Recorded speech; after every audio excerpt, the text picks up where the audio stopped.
This is the briefing from Transport Topics for December 8th. I'm Esmeralda Leon. Discover the full potential of your fleet with IQ Cruise. This isn't just cruise control. It's seamless integration, up to 9% fuel savings, and real-time insights. Easy for drivers to adopt, proven to perform. Drive smarter, drive IQ Cruise.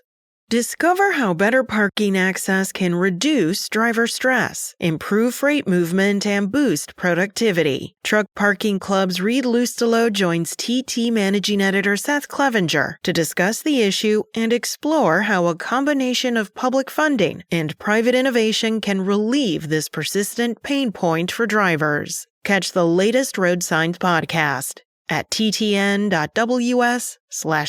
182. Now let's dive into the day's top stories.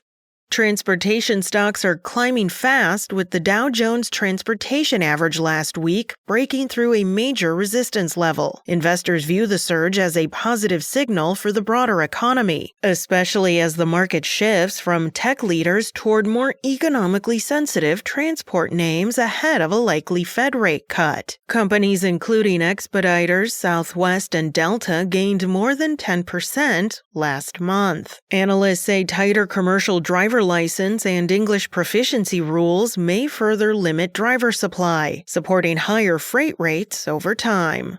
On that topic, federal auditors say Minnesota improperly issued a large share of non-domiciled CDLs and learner permits, putting $30 million in federal highway funds at risk. 1/3 of reviewed licenses failed to meet federal standards, including cases where the state didn't verify lawful U.S. presence or issued credentials beyond a driver's authorized stay. FMCSA ordered Minnesota to pause issuing these licenses, identify all non-compliant ones, and conduct a full internal audit. If the state doesn't resolve the problems, it could face funding cuts or even lose its authority to issue CDLs. Minnesota joins several other states now under federal scrutiny.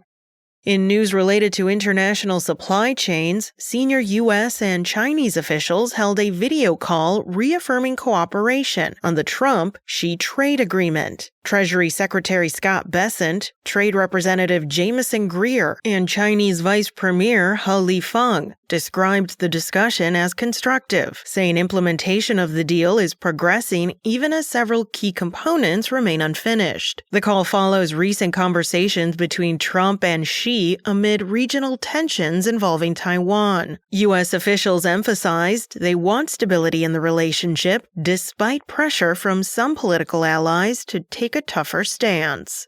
That's it for today. Remember, for all the latest trucking and transportation news, go to the experts at ttnews.com.